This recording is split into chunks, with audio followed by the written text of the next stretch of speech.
भारत की विश्व गुरुता अर्थात भारत का ज्ञान, केवल धन नहीं। अयोध्या और लंका में अगर बराबरी करोगे तो लंका ज्यादा समृद्ध था धन के मामले में। अयोध्या में केवल एक भवन थी जिसका नाम था कनक भवन। जब जानकी जी ब्याह के आई तो कैकेयी जी ने उनको मुंह दिखाई में दिया था। पूरे अयोध्या में एक भवन था, कनक भवन, सोने का भवन।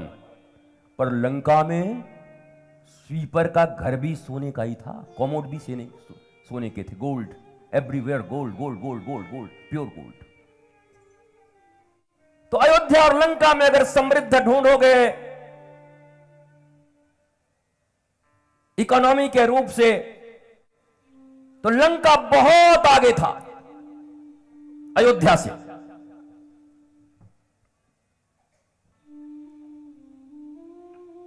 पर राजा गड़बड़ हुआ, वहां के सिद्धांत और उद्देश्य गलत हुए।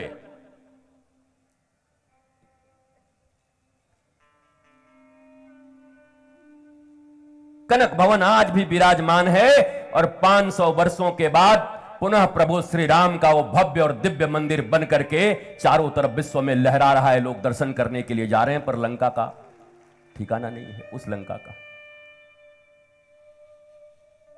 केवल इकोनॉमी से डेवलपमेंट होता है, किसने कहा? और हम कोई मोह माया छोड़ने के लिए कह नहीं रहे, और मोह माया कोई पैसे को नहीं कहते। मोह माया से दूर रहो, बाबा जी खुद मोह माया में पड़े हैं। What do you mean by मोह माया? मोह माया का क्या अर्थ होता है? वही बाप बड़ा ना भैया, सबसे बड़ा रुपया, बस।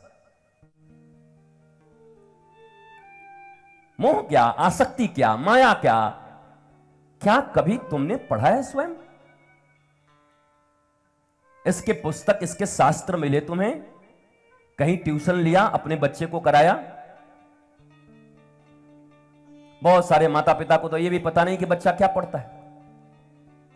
ट्यूशन अच्छा लगा देना, ये कर देना, तू 5-5 ट्यूशन पढ़, 5 कोचिंग कर, तेरे को ये करना है, तेरे को वो करना है, तेरे को वो करना है। वो क्या करेगा बेचारा? डिप्रेशन में होके घूम रहा है।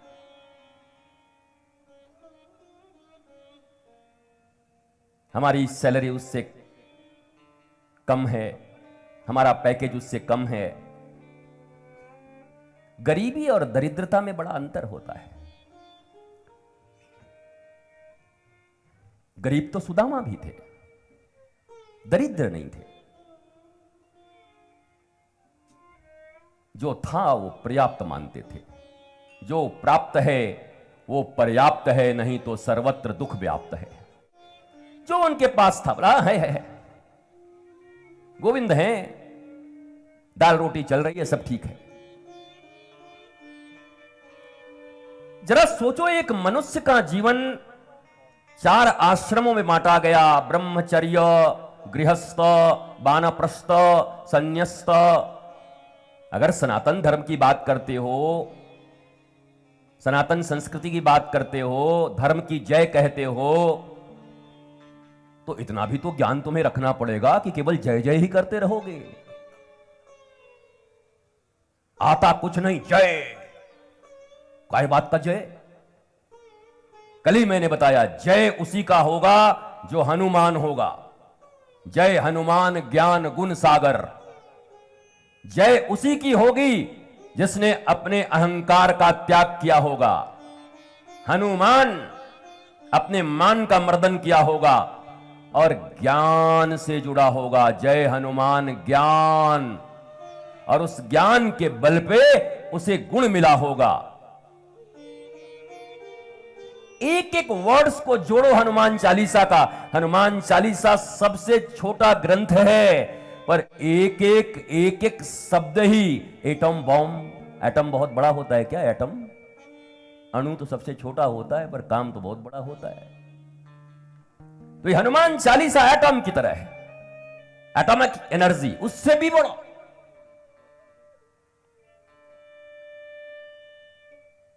पढ़ना तो बचपन स्कूल का काम है। जब बच्चा छोटा होता है तो किडजी में जाता है, बचपन स्कूल में जाता है, वहां पर उसे बस ऐसे एप्पल दिखाई जाते हैं।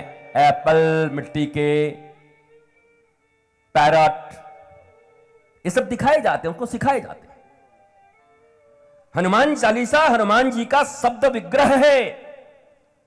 मैंने पहले कहा कोई पीतल का, कोई सोने का, कोई अष्टधातु का, कोई काष्ठ का, कोई मिट्टी का, बहुत सारी विग्रह बनते हैं, मूर्तियां बनती है।